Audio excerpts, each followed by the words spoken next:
Good afternoon, everyone. My name is Sophia, and I'm joined by my colleague Sundaresh. And today we want to talk about how synthetic data generation can be used within your AI governance practices.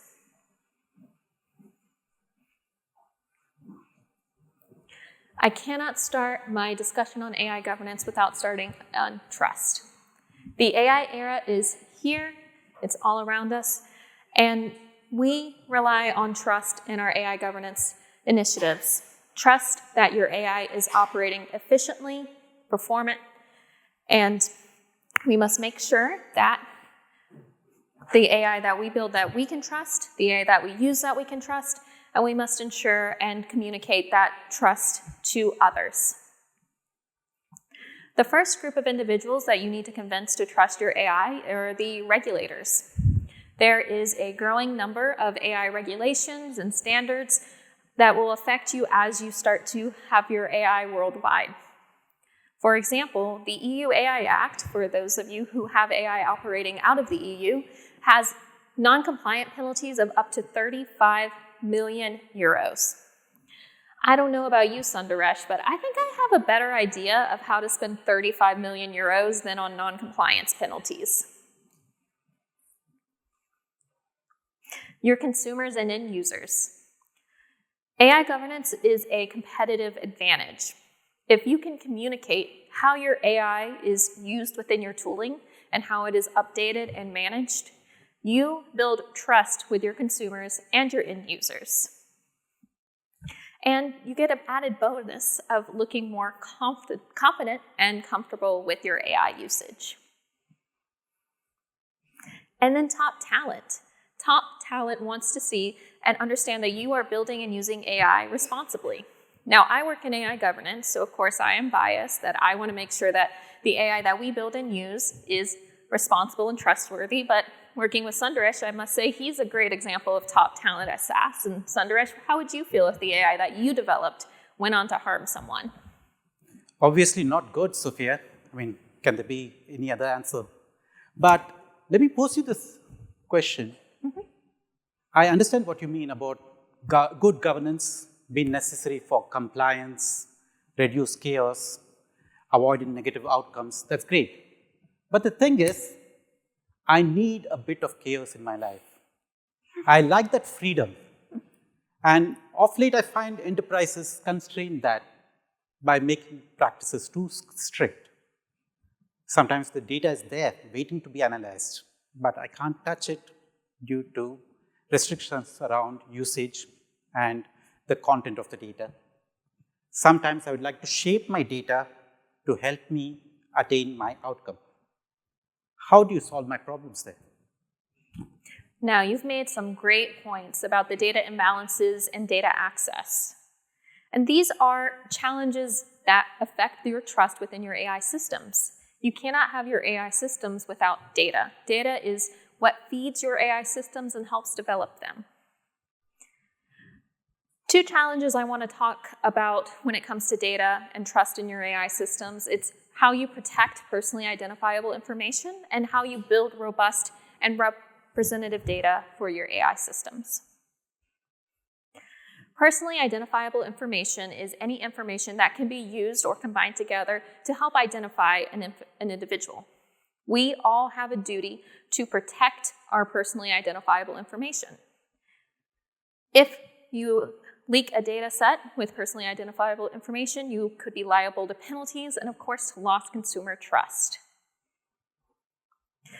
But personally identifiable information can be useful to data science use cases. You can't simply go in and decide that any combination of values that could be used to identify a person should be completely stripped from your data. There are important relationships between outcomes and other parts of your data and what could be personally identifiable. If we think about the healthcare space, we know that there are outcomes that are related to your sex, your race, your gender, your age, and even your zip code. And simply stripping that information out of your data could lead to adverse outcomes. For example, is everyone in the audience aware that there are different symptoms to a heart attack if you're a male or if you're a female? There is a key relationship there based on biological sex that you cannot simply remove from that data without losing that key understanding.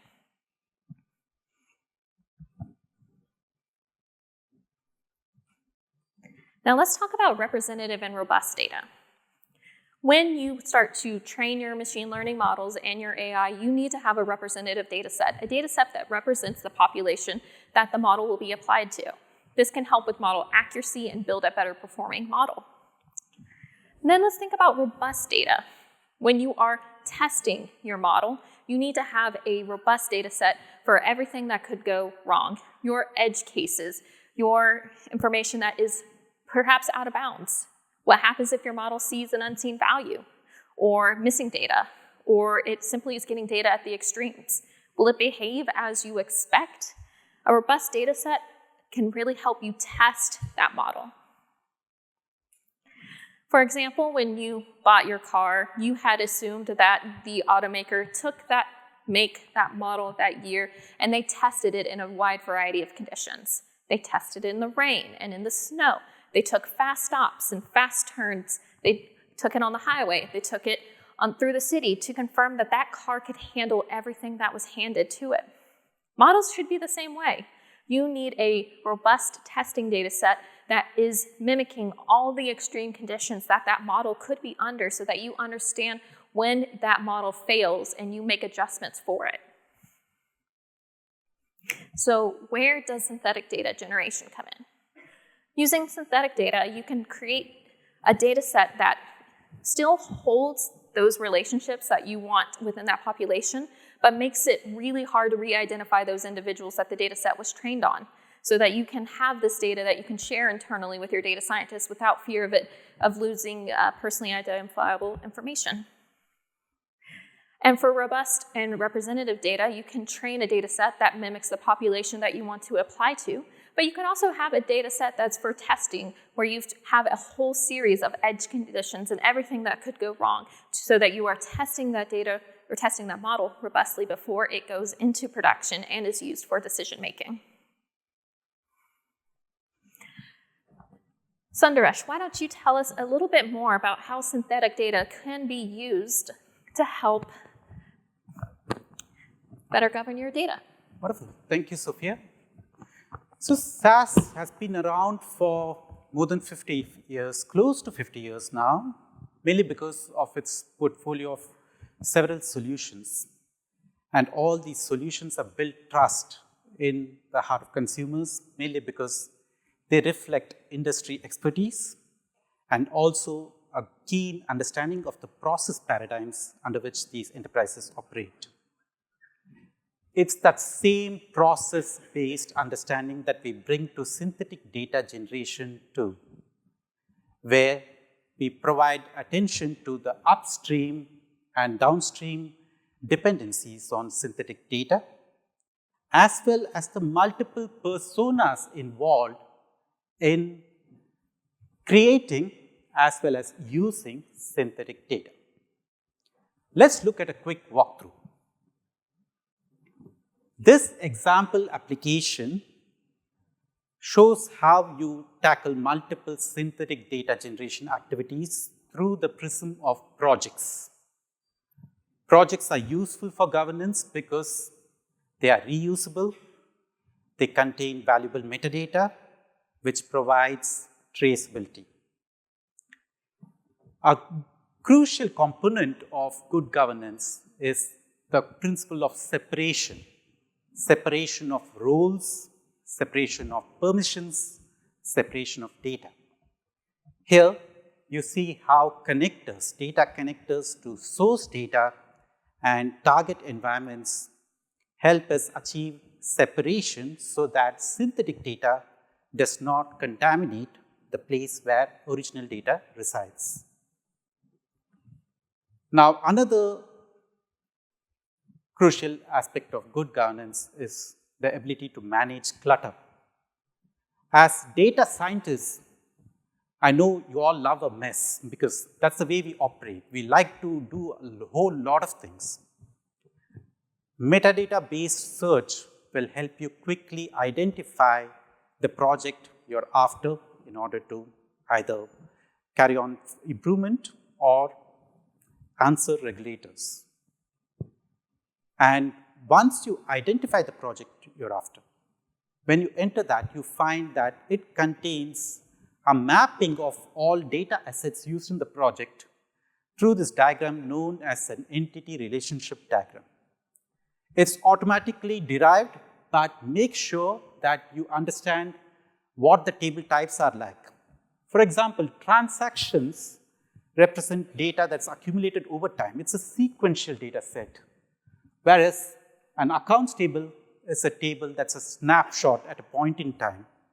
There might be other table types like reference tables, which are meant to be used as the truth, not to be synthesized. Examples: a list of branches, a list of warehouses, list of geographical districts. The other component is to make sure that you also have control over individual columns in your data assets. You have two opportunities to protect your data here. One is to make sure that your data is not even taken through for the training process. This may be good enough for some use cases, but it's a weak way of protecting data. The other option is to make use of semantic types to look at how you can generate realistic, yes, yet synthetic representations of patterns such as IDs, names, addresses, phone numbers, etc. So this way, we gradually see that good governance ensures taking the right decisions, and that depends on the right data configuration. And this principle should hold true not just at the data configuration stage, but also at further stages, such as when you train a generator. What is a generator? A generator is just a fancy word for a machine learning model which helps you generate data today, tomorrow, maybe 3 months on, any time in the future until you're tired of it. Here is where you have the third opportunity to protect your data. Differential privacy is said to be one of the stronger methods, if not the strongest method, of guaranteeing privacy protection through its ability to introduce some random noise during the training process. This is very good in cutting that umbilical cord between a generator and the source data. You make sure that you don't have those specific patterns in source data that might reveal an individual or a sensitive data element brought through to the synthetic data model. But it also carries a trade-off with accuracy. So that's where another component of good governance practices should allow you the freedom to create multiple iterations and make objective decisions regarding the model version you're going to go with. Once you trained a generator, a common question that comes up is, what is good enough? A very simple answer to that question could be when the synthetic data is as similar as possible to the source data. But that's only partially answers the question. A better way to answer the question of quality would be to look at synthetic data, analyze it across similarity as well as what we call disclosure metrics which define the risk at which you are likely to reveal information about source data. Again, good practices mean that we should be able to analyze our data at a column by column basis, but also in terms of making sure that the correlations between any pairs of variables in original data also gets reflected in synthetic data, not just in one table, but across tables.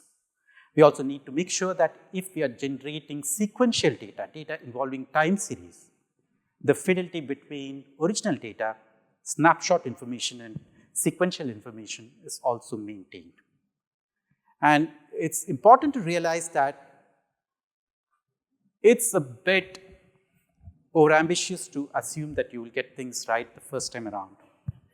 Synthetic data generation is always an exercise in carrying out multiple iterations, and you should be given the flexibility to try out these multiple iterations, record them for purposes of demonstrating effort, but also be able to retain only the ones that take you in the right direction. So having gone through the entire process of training a generator, here's where we shift roles a bit. We shift personas. Here we are talking about the person who consumes synthetic data. They need not necessarily be the ones who generated a synthetic data model. These folks are concerned only with convenient mechanisms through which they can specify volume, format, and other characteristics of the output, what they want to use for their downstream analysis. We need to provide them mechanisms through which they can interact with synthetic data generation as a service, not be bothered about things like maintaining referential integrity between multiple tables, but rather just specify how much data they want, where they want it to be saved, and then be able to extract it and take it from there. So the idea is that at the end of the day, the users of synthetic data consumers, have a way to extract their synthetic data and use it for a downstream purpose. This way, I've shown you the end-to-end pipeline of how synthetic data is generated, while adhering to the same principles regarding good governance that are important for just about any AI process. I've shown you the how, but Sophia, could you remind us again about why this is important from a business perspective? Of course. Thank you, Sundaresh, for showing us that synthetic data overview and walking us through. If you wouldn't mind giving me one click on the clicker. What we saw today in this example, where a group of individuals at a bank has taken some consumer information and created synthetic data to match propensity to various different campaigns, we saw that Sundaresh created synthetic data that was more representative of the group that we were being applied to. He looked at masking and reducing the personally identifiable information within that, leading to better overall security of that data and improving the predictions of our model. Better security, better predictions, this leads to more trust in our AI, as well as better AI governance as a result of that. That's true, and it's also important to understand that synthetic data helps all phases of the analytics lifecycle. At the stage of data engineering, at the stage of model development or carrying out a machine learning exercise, and even at the stage where you're trying to deploy your solution and are looking for data to test against multiple scenarios. This requires synthetic data to operate in sync with other capabilities of an analytics platform, which we are happy to provide details on if you visit us at booth 117. That's where Sophia and I will be headed to next. We are happy to take questions here in the time that remains. Otherwise, please feel free to come over to the booth. Also, make note of the QR code in order to get more information about the application that we demonstrated here. Thank you, and thanks, Sophia.